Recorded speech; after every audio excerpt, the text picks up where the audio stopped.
Hello and welcome to Today in the News on Vanguard Live. My name is Precious Chukudi, and of course it's a Monday morning. Let's start off with the front pages of the papers, and we're starting off with Vanguard.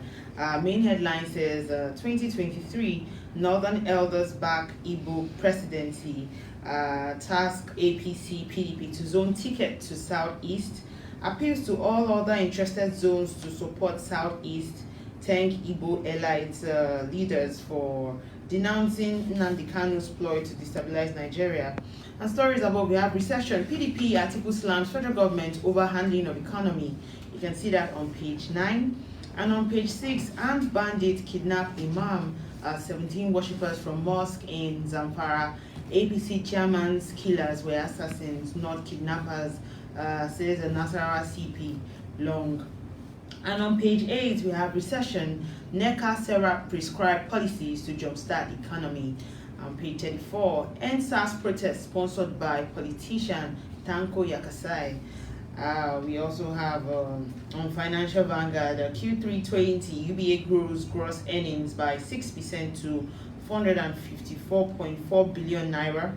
And on page 11, we have a gridlock, tension rises in Apapa as a miscreant attack presidential tax team.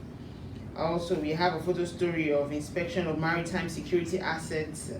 Minister of Defense, Major General Bashir Salili Magashi, retired. Also, Minister of Transportation, that's Chibike Amechi, and other dignitaries. And inside the Vanguard, you would see income tax revenue lags behind federal government projection. And away from Vanguard, move straight to the Punch newspaper. And on the Punch newspaper, we have main headlines: Buhari's regime's second recession, cut governance cost, aid production, diversify, expert tells federal government. The writer says government policy emphasizes revenue sharing, not production. Utomi, others, tells government. Also, third recession imminent unless federal government diversifies economy, says Abuja Chamber of Commerce. And swallow your pride, silk help, article urges president, tax luxury good, ex-neck boss says. And stories above, we have Labour stages a walkout as fuel stocks collapse again. You can see that on page 11. And still on page 11, we have Southwest plans for the fourth town rail network, 6 law review.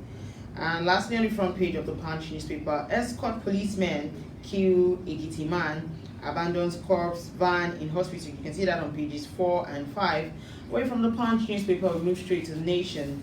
And on the Nation, we have main headlines: experts, recession to hit major sectors of economy. The writer says poverty, food prices, unemployment may worsen. What to do to exit slow down. Stories above, we have anger over killing of APC state chairman by abductors.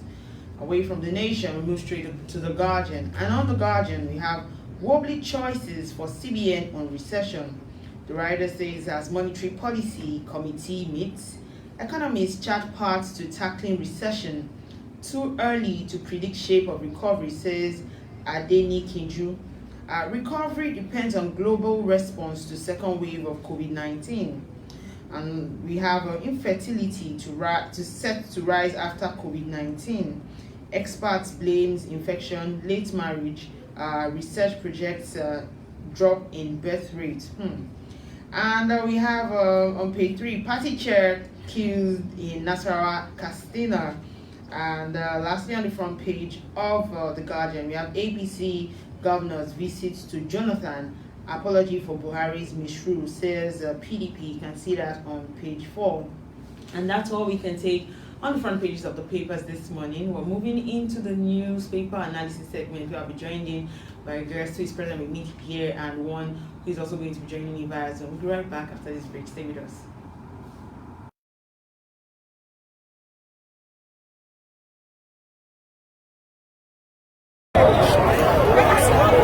How we doing?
All right, welcome back. If you're just joining, it's still today in the news on Vanguard Live. My name is Precious Chukudi, and you're welcome to the newspaper analysis segment. I'm joined in by my guest via Zoom. He's in the person of Mr. Albert Dapo-Hunsi. He's a lawyer and a former editor of the Nigerian Tribune. Good morning, sir. It's good to have you join us. Good morning. All right, I also have a guest who is sitting with me. He's in person of Mr. Liu Mohammed. He's the CEO of Magnet Communications as well as former editor of Daily Times and Concord. Good morning, sir. It's good to have you. Good morning. All right, let's just move into the discourse this morning, and we'll be starting off with the Northern Elders back Igbo Presidency. Let me start with you, Mr. Albert. Now, the Northern Elders have thrown their weight behind the Igbo Presidency, and according to them, they are saying that there is need for every part of the country to be fairly treated in the nation's political affairs. What's your take on what they are saying? I think some terminologies are used rather loosely these days. Northern elders, Igbo elders. Because some of these groups actually have blinkers that sometimes pretend to speak on behalf of the regions. Look, we'll be deceiving ourselves if we continue to ride by the idea of a monolithic North. The North is made up of so many components. Muslim, Christian, even within the Middle Belt, you have the Niger component, the Niger area component. You also have people from Plateau, Benue, who observe different political, ideological, and religious wavelengths. So it's very difficult for you to say Northern elders endorse this, Northern elders endorse that. And sometimes these elders. All right. Okay, sorry, Mr. Albert. Sorry to cut you in. Please, can you just tilt your camera downward a bit so we can have a full yes. It's better that way we can see you. So you can continue, sir. You can continue. I have to do that because I had problem, hearing you due to the static on the signals. Anyway, you have the Arewa Consultative Forum. It also pretends to speak on behalf of the Northern elders. Then on the tribal wavelength, you have a group like this Miyeji Allah. They also pretend to speak on behalf of the Fulani nation and sometimes on behalf of the North. So it's very difficult for anybody to come forward and say this is the opinion of the North. I would definitely take such a view with a pinch of salt. The North is not the kind of organization that sees things along those lines. The real North, the core North, the caliphate in inverted commas, I believe, likes to see Nigeria as an area that they want to dominate for as long as possible. And the context of admitting, the East or Igbo as the people who should produce the next president, it is tenuous, even though it is justifiable. Because I believe, even though the Constitution does not recognize zoning, but the concept as it has continued to operate seems to pendulate. It goes to the north and then comes back to the south. It goes back to the north again. The presumption is that when it goes back to a particular region, it does not go back to the same zone that it had been before. Like the Yoruba have been president, South has been president. So it is logical for somebody or anybody to believe that it is a function of equity for the Igbo nation to produce the next president. All right, but Mr. Abba. With a pinch of salt, I tell you. All right, I would like Mr. Aliyu to respond to what Mr. Abba just said now. What do you think about Northern elders saying that they are showing their weight behind the Igbo presidency this time around?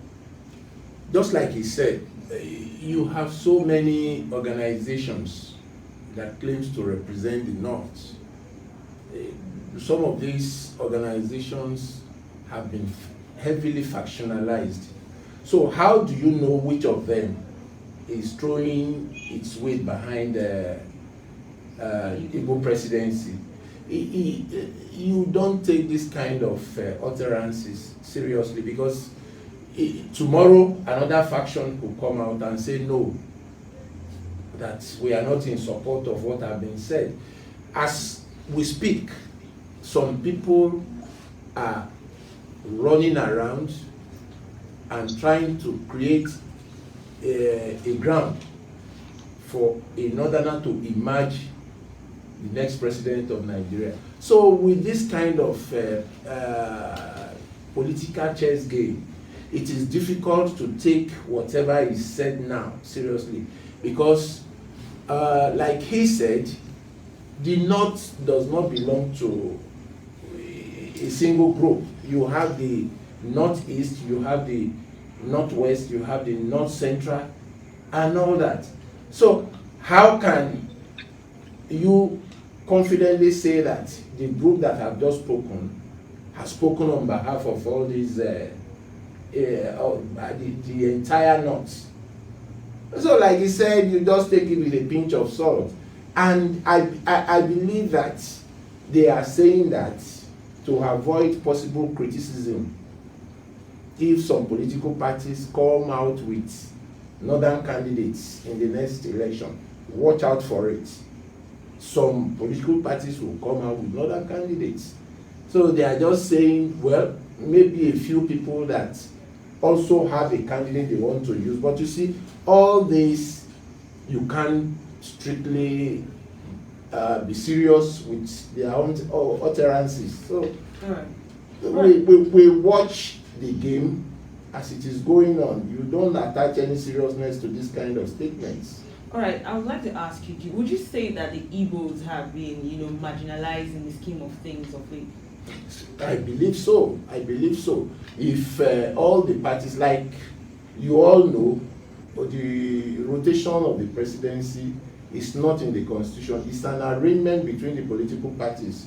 And like they said, that they believe that all sections of Nigeria should be fairly and equally treated. If you look at that, yes, I believe that the Igbos deserve a shot at the presidency. You don't talk about marginalization, because if you talk about marginalization, some section of the North will also come out to tell you that they have been marginalized. Marginalized in what way? So if you are talking about marginalization, there are so many things that is attached to marginalization, maybe in terms of development. But if you are talking about rotational presidency, talk about rotational presidency. If you ask me if the Igbos deserve a shot at the presidency, I will say yes. But my fear is that even if that presidency is zoned to the east today, will the Igbos themselves come out and form a united front to present a single candidate? I can tell you that I foresee, if it is zoned to the east, I can foresee so many presidential candidates coming out of that side. So there is the need for the Igbos themselves to be united if they actually want to have a shot at the presidency. All right, Mr. Albert, I'm back to you. And one of the things we've been discussing before now is the fact that a lot of people have been saying zoning is very, very important, and rotational presidency should be allowed. But then my question is, should we be concerned about rotational presidency and not competency? Like, how do we move this to, okay, having president, okay, the North have had their turn, the Yorubas have had their turn, it's time for the Igbos to also have their turn. What do you think about that? Yes, that has always been a very difficult topic. Like, at what cost to merit should we adopt a concept like rotational presidency? You could not ask in the workplace. Why should you strive towards gender equality? If there are men who can do a job, why don't you just leave only men to do it? But there is something that is inelegant aesthetically about, a particular group dominating the rest. First,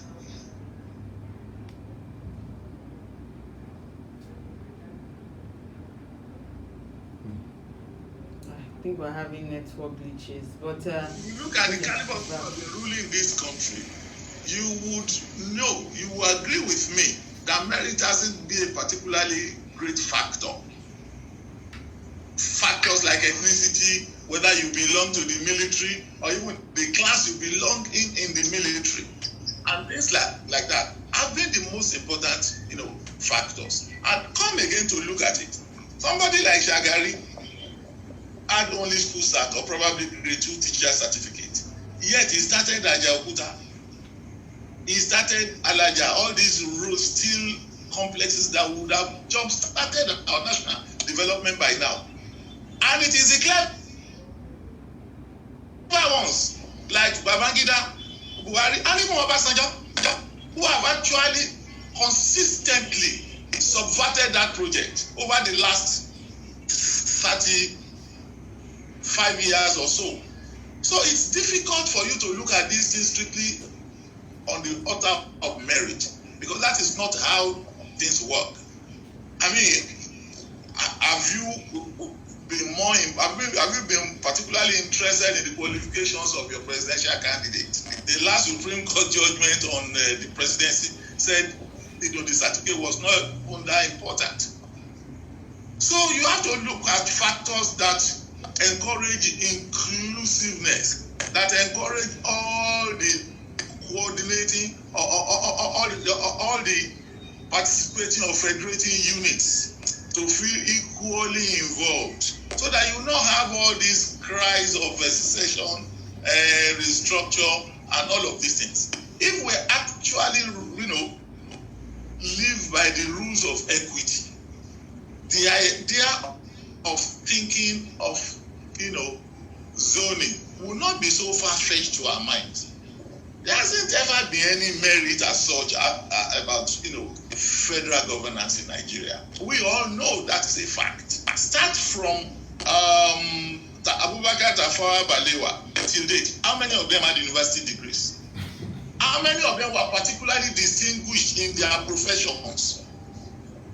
Probably one or two people. So the question of merit is a very tenuous one. All right. Especially when they also have a sense of belonging. All right, Mr. Lee, I'd like you to respond to, because this has been a very big question of late. Should we be focused on zoning, or should we be focused on, questions of merit? Who is going to lead us in the next couple of years? What do you think about it? I believe that in all we do, merit is very important. But here, if you look at, just like he said, it was Shagari that built all the major companies that would have been sustaining the economy now. And look at those who came in to ruin those companies. Somebody who is talking about the economy today presided over the sales of Ajaokuta and all that. Why would any government sell off Ajaokuta steel mill? It doesn't make sense. See, as much as I believe in merit, you need to also ensure fairness and equity. If the North, I'm not even going to say that if the North has produced more presidents in Nigeria than all the other federating units. If you talk about merit, there is an average Igbo man that will be qualified to be the president of Nigeria by way of education, performance, focus, and all that.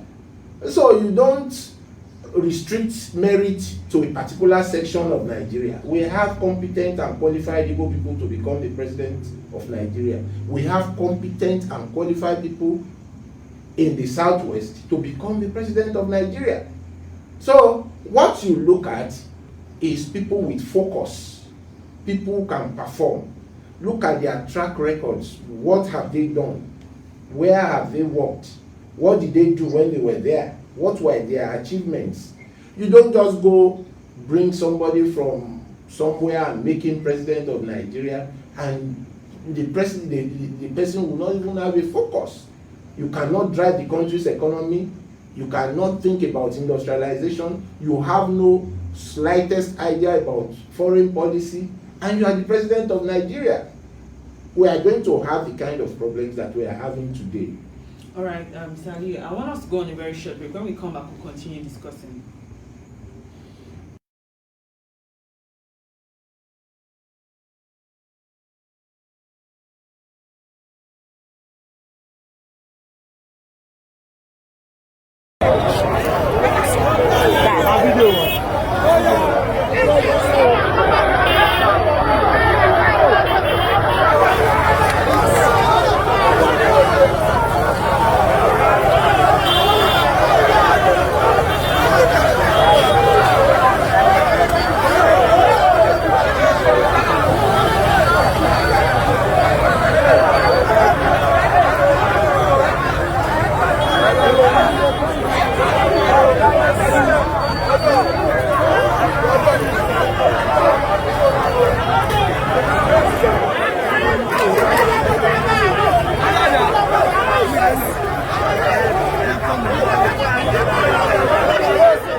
All right, welcome back. If you're just joining us still today in the news, and let's talk about recession. That's another big, interesting topic.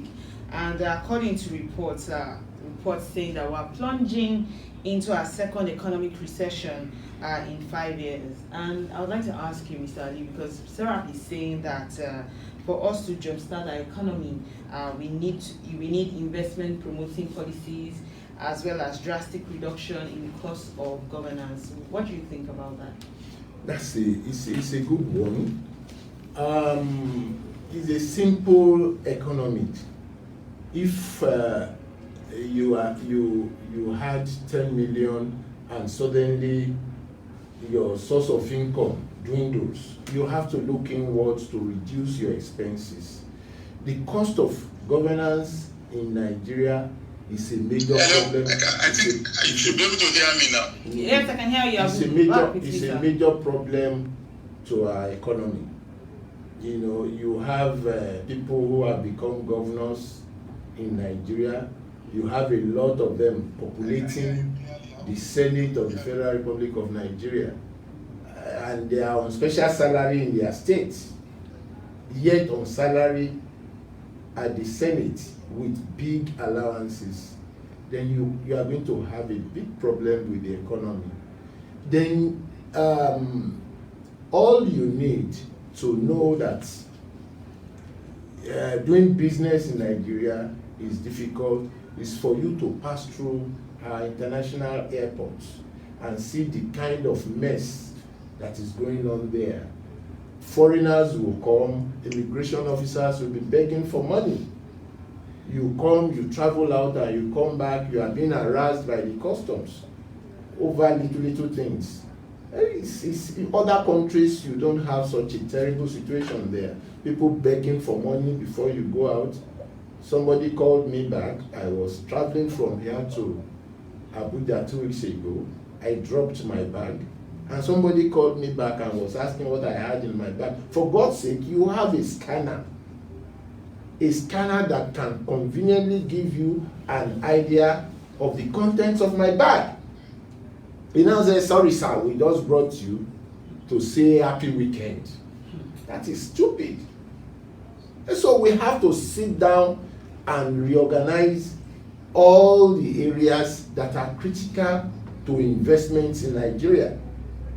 You understand? You must have friendly economic policies. As at today, we should have functional refineries. We don't have. You will sell all our crude out to countries and then import refined products.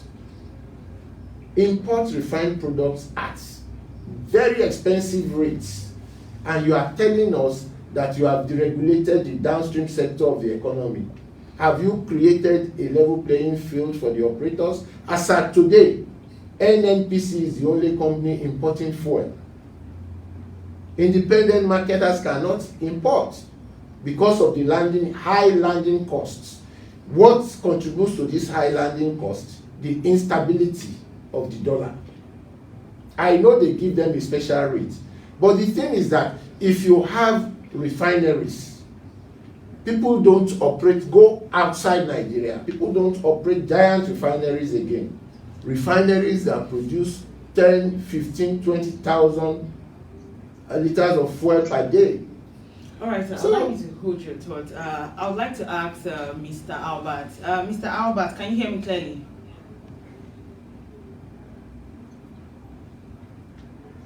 Hello, Mr. Albert, can you hear me clearly? I think we're still battling with network situation around him. All right, we've been seeing the reports of how people have been speaking about how COVID-19 also played a role into the dwindling economy. Sure. What do you think that could really have been done? Because now there are also reports that a lot of Nigerians have gone below the poverty line. So many Nigerians, if not all Nigerians. Don't forget that before the emergence of COVID-19, we were battling with the cost of crude oil, which fell drastically to about $29 per barrel. Then COVID-19 came in. We are yet to come out of the effects of COVID-19. Even a country like the UK is on the second phase of lockdown now, but they are doing it strategically so that the economy will not slide into recession like we are having in Nigeria today. They did not completely lock down the city of London, which is the bedrock of their economy, but other cities are completely locked down. So it's not a problem that is peculiar to Nigeria. It's peculiar to all the major countries of the world. There have been retrenchment in all sectors of the economies worldwide. The aviation industry is suffering it. The oil industry is suffering it. So it's not peculiar to Nigeria, but the problem with Nigeria is that the economy is not being managed very well. When you are in situations like this, you introduce some measures to cut costs, not that you continue to carry the cost that you've had when the economy was good. You cut down on your consumptions and then move on with governance, then gradually you will come out of recession. All right, there's something that the former Vice President Atiku recommended to the federal government, and he said that the federal government should invest in a stimulus package in form of monthly cash transfer of 5,000 naira to mitigate the effects of the recession on the poor people. Now, I remember during the lockdown how a lot of Nigerians were saying that when there was this false rumor that was out there that government was sending money to people, and now the former Vice President is suggesting that as a motive to I don't know how practicable that can be. The federal government is faced with the problem of inability to pay its the salary, monthly wages of civil servants as at today. If you add that, then you are killing the economy. We are talking about situations where you cut down on costs. You are mounting costs if you do that. And looking at what happened to the palliatives that were to be distributed to the people during the lockdown, a lot of them were locked up somewhere. If you ask somebody to start sending 5,000 naira to Nigerians, are you sure the money will actually get to the people? That is the issue now. All right, we have Mr. Albert back with us. So we've been talking about recession, and according to reports, we are plunging into our second economic recession in 5 years. Now, I've been asking Mr. Ali, he's been talking about what is really wrong with our economy. I would like to ask you, what do you think about the situation report now? Well, as usual, we sometimes adopt parameters that are difficult for the average man on the streets to understand. When we just rise up and talk about recession or depression or all these things, for the average Nigerian, it is not about the first recession or the second recession. He has been on recession all his life. He has talents that he cannot display as a result of his environment, as a result of government abdicating its basic responsibilities of providing an enabling environment. He dissipates his energy in providing security for himself, in providing his own water, in providing his own electricity, in fact, in providing his own fresh air to breathe. So the question of recession, people just stick to all these terminologies and technical, definitions. They are just not applicable. Okay, let us look at something that happened very recently. The United States printed $3 trillion. Did you catch my words? Printed. And they shared the money among their citizens, among their businesses, among the various critical sectors. Nobody could fly into America, nobody could fly out of America. America was not selling a pin. Yet, against the dollar, the Nigerian naira lost almost 35%. From about 380, we were almost climbing into 500. Can anybody please tell me the rationale behind that? Nobody was going to school. Nobody needed money for extra code. Nobody needed money for basic travel allowance. Nobody needed money for personal travel allowance. Nobody needed the dollar for anything. In fact, you couldn't even go to dollar land. All right, Mr. Albert, the former vice president. Hold on, if you don't mind. Okay. So we have very faulty economic indications. And until we start to look at our own homegrown parameters, we will still be talking about these things. And the government will still be looking at us because he has never seen any difference. That is a problem. All right. The former vice president, Atiku Abubakar, he recommended that the president should, federal government should basically start sending 5,000 naira to, people living below the poverty line so that they can help themselves during this recession period. What do you think of what he said? You mean the idea of providing palliative to people who have needs at this moment? Well, I think who has a point. The only problem is that he thinks there's anybody who doesn't need that kind of help. Look at me, I'm sitting down here, I'm a lawyer. From the 18th of March, when the Chief Justice of Nigeria passed the circular called the COVID regulations to all the courts in the land, till September, I couldn't go to any court. It is the same with so many sectors. In fact, I know newspapers who told their staff, look, we are suspending your salaries. If you come to work, it's at your own risk. And it goes on and on like that. It is not a matter of giving anybody some token amount.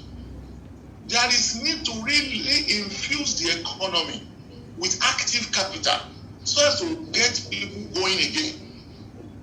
The sad part of it was that as soon as we were getting out of COVID crisis, NSAS came in.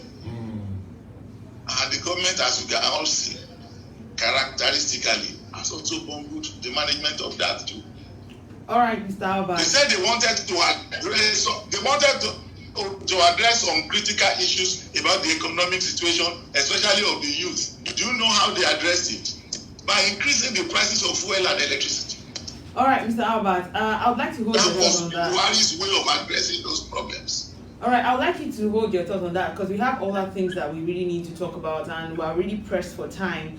Let's just move over to, the tension rise in Apapa, and as miscreants attack the presidential team, and like over the weeks ago, it's been a normal occurrence there with the task force and also the Okada riders when they had their clash, and now to the presidential tax team. According to reports, what we heard was that they came to clear the traffic congestion in that area, and they were seeing some miscreants were challenging them and saying that they should leave, that this is their territory, and they were going to protect it at all costs. Now with after the hashtag #EndSARS protest, we've seen how bad insecurity has worsened in our country. People can no longer sleep in their homes anymore. Fear of robbers, cult wars, and whatnot, or what you may have. What exactly do you think is really going on, and should people really be scared? Seeing that we're walking into a festive season. Well, the Apapa road crisis is at least decades old now. Several governments have failed to address that problem. I don't think there is any other port that I know in the civilized world where you will bring out, cleared goods, and in the morning, and you will still be sleeping on the road at nightfall. So it gives room for all kinds of miscreants who prey on innocent people. And sometimes you have to look for a friend who is a soldier who can borrow you 2 of his own men just to bring a car home. And the government was aware of that kind of, strain on the security of that area. Now they wanted to move in overnight and clear the road. The first thing they have to address is security. They have to mop up the area very heavily and with great determination. Because these are people who prey on people who carry on their own daily job as pickpockets. Some of them they call them onidisa, that's undesirable elements who look for fallout from the ports. They sometimes manage to get into the ports to steal 1 or 2 things. One day, I brought in a car. I saw the car. I saw where it was parked. The following day, I got there. Somebody had entered the car and removed the spare tire. I then went to a man who was behaving like a security man. I said, I saw this car yesterday. My spare tire was in it. It was an alloy wheel with gold, things. And the guy said, that is another RG. Go there and carry the tire. That is the kind of thing we have at our ports. And government doesn't want to care about it. They just carry on. They just go and bring in a superman or a superwoman to hand them the necessary number of trillions they want to hand in a day. All right, Mr. Albert. Does Apapa port look like a civilized port to anybody? All right, Mr. Albert, just hold yourself. Mr. Ali, I would like you to respond to what he's saying on the issues of insecurity, especially with the Apapa axis. It's the Apapa port crisis is a sore point for our nation. What I see there is that impunity reigns supreme in that area. How? You have security agents colluding with thieves. He just talked about a tire that got lost. A tire that you saw a day before, and the second day it is gone. Do you know that security agents make millions from Apapa Wharf? And you think they will want that problem to end overnight? And so the laws are there. It's a problem that is not peculiar to one government. Several governments have come and gone and they couldn't solve that problem because I don't think they've applied force enough. Because the issue is you must provide security for that place.